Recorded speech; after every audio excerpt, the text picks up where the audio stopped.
Welcome back to another video. आज के इस वीडियो में मैं आपको सिखाने वाला हूं कि आप किस तरह यूक्रेन के विजिट वीज़े के लिए अप्लाई कर सकते हो और इसके लिए कौन कौन से डॉक्यूमेंट्स रिक्वायर्ड होते हैं और इसका वीज़ा फीस और इसका जो प्रोसेसिंग टाइम है, सब कुछ मैं इस वीडियो में डिस्कस करूंगा। सबसे इम्पोर्टेंट बात कि आपने ये वीडियो बिल्कुल भी स्किप नहीं करना। हो सकता है कि कोई भी इम्पोर्टेंट पार्ट मिस हो जाए।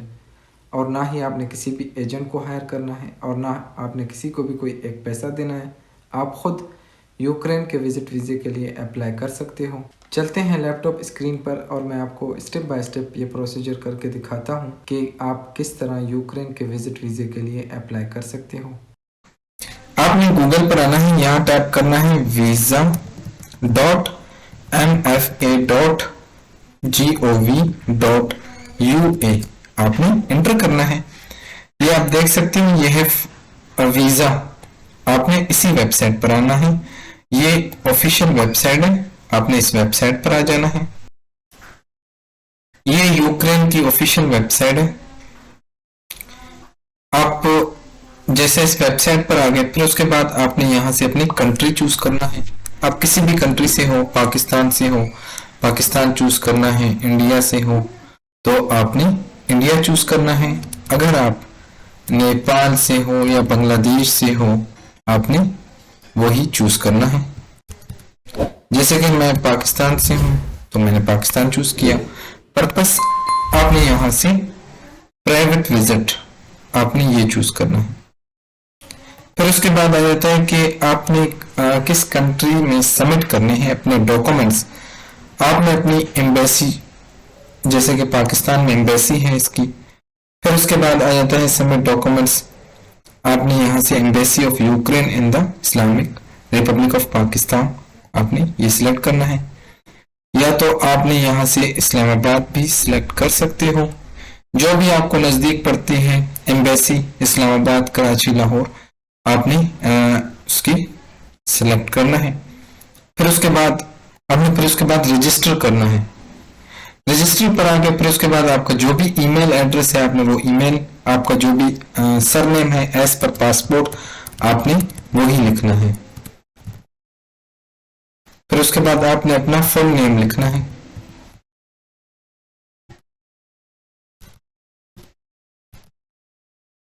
इंग्लिश ऑलरेडी सिलेक्टेड है। फिर उसके बाद आपने पासवर्ड आपने यहाँ पर लिखना है। फिर उसके बाद आई एम नॉट रोबोट करके आपने पहले अपना अकाउंट बनाना है। आपने रजिस्टर करना है अपना अकाउंट। आपने जैसे अपना अकाउंट रजिस्टर किया, फिर उसके बाद आपको एक मेल आएगा, आपने वो मेल वेरीफाई करना है। जैसे कि ये है, मुझे एक मेल आ गया, क्लिक हेयर, आपने यहाँ पर क्लिक हेयर करना है।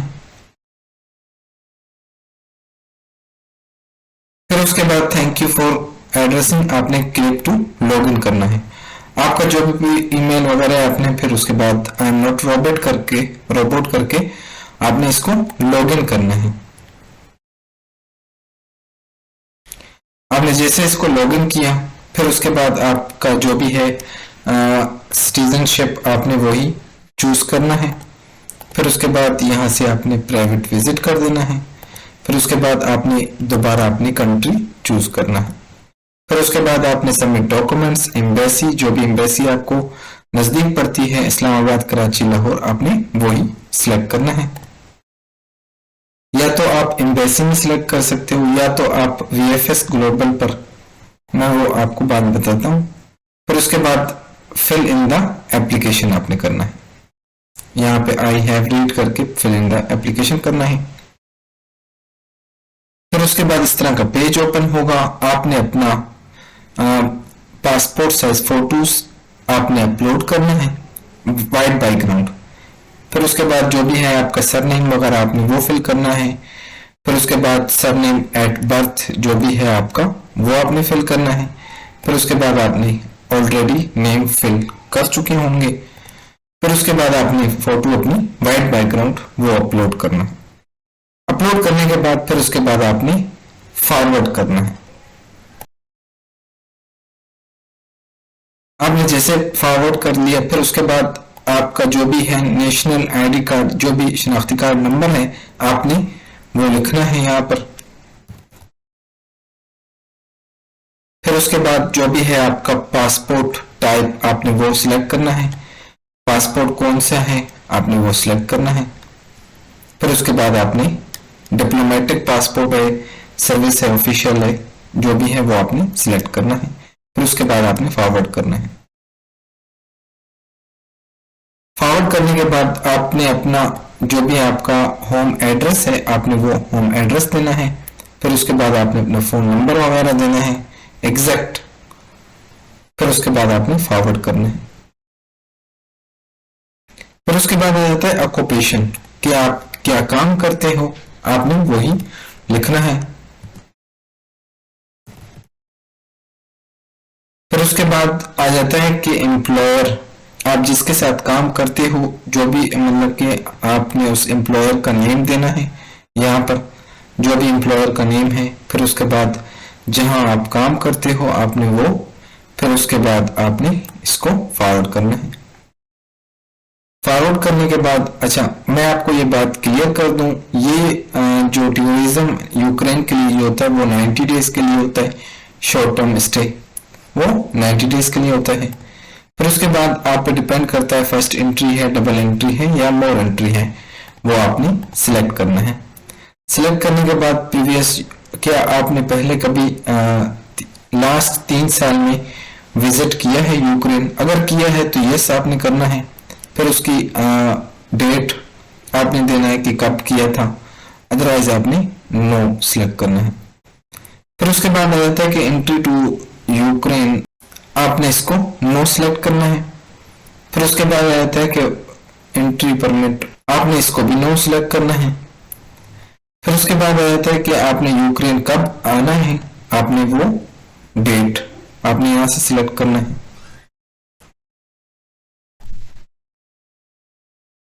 फिर उसके बाद आ जाता है कि आपने कब लीव करना है यूक्रेन, आपने वो डेट, मंथ और ईयर आपने वो सिलेक्ट करना है। फिर उसके बाद आ जाता है कि आपने कितने दिन स्टे करने हैं, ये ऑलरेडी आपने सिलेक्ट कर चुके होंगे। फिर उसके बाद आ जाता है कि type of person in Ukraine who have invited, अगर आपका कोई भी फ्रेंड जो कि यूक्रेन में हो जो आपको इनवाइटेड कर रहा हो, तो इस सूरत में आपने प्राइवेट पर्सन आपने यहाँ पे सिलेक्ट करना है। फिर उसके बाद उनका जो नेम है, एड्रेस है, उनका डेट ऑफ बर्थ, उनका जो भी पोस्टल एड्रेस है, उनका फोन नंबर, उनका ईमेल, उनका टैक्स पेयर नंबर आपने वो देना है। अगर कोई भी नहीं है तो फिर उसके बाद नॉट एप्लीकेबल आपने करना है। नॉट एप्लीकेबल करने के बाद आपने जो भी होटल वगैरह बुकिंग किया होगा, आपने वो होटल का नेम, एड्रेस वगैरह आपने वो देना है। उसके उनका जो भी उनका होटल का नेम है आपने वो देना है, फिर उनका एड्रेस देना है, फिर उनका फोन नंबर देना है। अगर उनका फैक्स नंबर है तो दे दें, अदरवाइज आपने इसको स्किप कर दें। फिर उसके बाद उनका ईमेल एड्रेस आपने देना है। ईमेल एड्रेस देने के बाद एक्सपेंस एज, अच्छा फिर उसके बाद आपने यहाँ से बाय एप्लीकेंट हिमसेल्फ आपने ये सिलेक्ट करना है। अगर आपको कोई इनवाइट कर रहे हैं, इनविटेशन लेटर के बेस पे अगर आप जा रहे हो, अगर वो आपका एक्सपेंस, स्टे का एक्सपेंस वगैरह जो भी है, ट्रैवलिंग का एक्सपेंस वगैरह वो कवर करेगा, तो इस सूरत में बाय इनवाइटिंग पर्सन आपने सिलेक्ट करना है, अदरवाइज आपने बाय एप्लीकेंट हिमसेल्फ करना है। या तो आपको कोई ऑर्गेनाइजेशन की तरफ से अगर वो एक्सपेंस वगैरह आपके बेयर करना चाहता है या वो बेयर करेगा, तो इस सूरत में आपने ये सिलेक्ट करना है, अदरवाइज आपने इसको बाय एप्लीकेंट हिमसेल्फ करना है।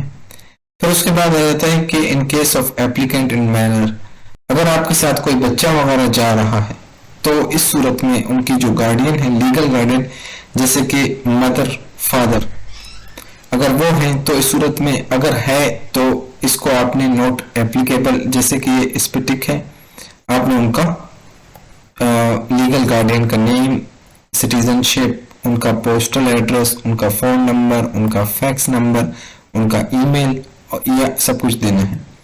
अगर माइनर नहीं है, मतलब कि 18 साल से जिसकी एज अबव है, तो इस सूरत में आपने नॉट एप्लीकेबल इसको रहने देना है।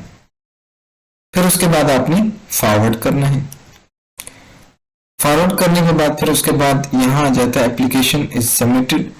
अच्छा, आपने कहाँ एप्लीकेशन सबमिट करना है, आपने वो एड्रेस देना है।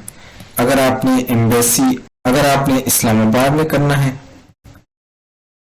या लाहौर में करना है या आपने कराची में करना है, वो आपने यहाँ पे लिखना है। उसके बाद आपने सेव एंड ड्राफ्ट आपने ये करना है। आपने जैसे सेव एंड ड्राफ्ट कर लिया फिर आपके पास एक वीजा एप्लीकेशन नंबर आ जाएगा, ये आपने अपने पास सेव रखना है। फिर उसके बाद आपने सबमिट करना है। अच्छा, जब आपने एप्लीकेशन सेव कर लिया आपका एप्लीकेशन, फिर आपने एप्लीकेशन डाउनलोड करना है। आपने जैसे एप्लीकेशन ये फॉर्म डाउनलोड कर लिया, इस तरह का फॉर्म आ जाएगा। फिर उसके बाद आपने इसको अच्छी तरह से पढ़ लेना है या तो आपने इसको फिल करना है, जो कि ऑलरेडी आपने फिल कर चुके होंगे। आप जो भी मतलब कि फिल करना है वो आपने यहाँ पर जैसे कि डेट ऑफ बर्थ ये आपने फिल करना है। फिर उसके बाद प्लेस वगैरह, फिर उसके बाद मैरिटल स्टेटस आपने ये फिल करना है। जेंडर आपने जो जो आपने वहाँ फिल नहीं किया था वो आपने ये फिल करना है। वैलिडिटी वगैरह ये सब कुछ आपने फिल करना है। फिल करने के बाद यहाँ पर आपने डेट एंड प्लेस आपने वो करना है। इसके बाद फिर आपने यहाँ पर अपने सिग्नेचर करनी है, अगर सिग्नेचर करना है। फिर उसके बाद ये आपको कंफर्म करना है कि आपका जो वीज़ा फीस है वो एक मरतबा पेड हो गया, फिर उसके बाद वीज़ा फी रिफंड नहीं होगा। अगर आपका वीज़ा रिफ्यूज होता है तो इस सूरत में आपका वीज़ा रिफंड नहीं होगा। जब आपने ये एप्लीकेशन फॉर्म फिल कर लिया फिर उसके बाद आपने या तो एम्बेसी चले जाना है या तो आप वीएफएस ग्लोबल पर आ जाना है, या तो आपने वीएफएस ग्लोबल पर आना है। यहाँ पर आकर आपने अपनी अपॉइंटमेंट वगैरह बुक करना है, बुक एन अपॉइंटमेंट। अच्छा, इसका जो प्रोसेसिंग टाइम वो भी मैं आपको क्लियर कर दूं। इसका जो प्रोसेसिंग टाइम है, अगर आपका अर्जेंट प्रोसेसिंग है तो इस सूरत में वर्किंग 5 डेज में हो जाएगा वीज़ा, या अगर ऑर्डिनरी है तो इस सूरत में आपका 10 डेज, और यह भी पॉसिबल है कि वो 30 डेज तक भी ले सकता है। ठीक है, फिर उसके बाद मैं आ जाता हूँ वीज़ा फीस पे। वीज़ा फीस पे आ जाता हूँ। अच्छा, इसकी जो वीज़ा फीस है सिंगल एंट्री का 165 यूएस डॉलर है। अच्छा, फिर उसके बाद आपने वीएफएस ग्लोबल पर आ जाना है। वीएफएस ग्लोबल पर आकर आपने या तो आप अपॉइंटमेंट वगैरह बुक कर लें, अगर आप अपॉइंटमेंट बुक नहीं करते हो तो फिर उस सूरत में आपने एम्बेसी चले जाना, जो कि पाकिस्तान में एम्बेसीज की अवेलेबल है, और वहां पे आपने रिलेटेड डॉक्यूमेंट्स आपने वो सबमिट करने हैं। That's all. अगर आपको ये वीडियो अच्छी लगी हो तो आपसे यही रिक्वेस्ट है कि मेरी वीडियो को लाइक और चैनल को सब्सक्राइब करें। सबसे इम्पोर्टेंट बात कि यूक्रेन के विजिट वीज़े के लिए कौन कौन से डॉक्यूमेंट्स रिक्वायर्ड होते हैं। Visa application form, passport, passport size photos, white background, return flight booking, hotel booking, bank statement, travel medical insurance, cover letter, CNIC copy. That's all.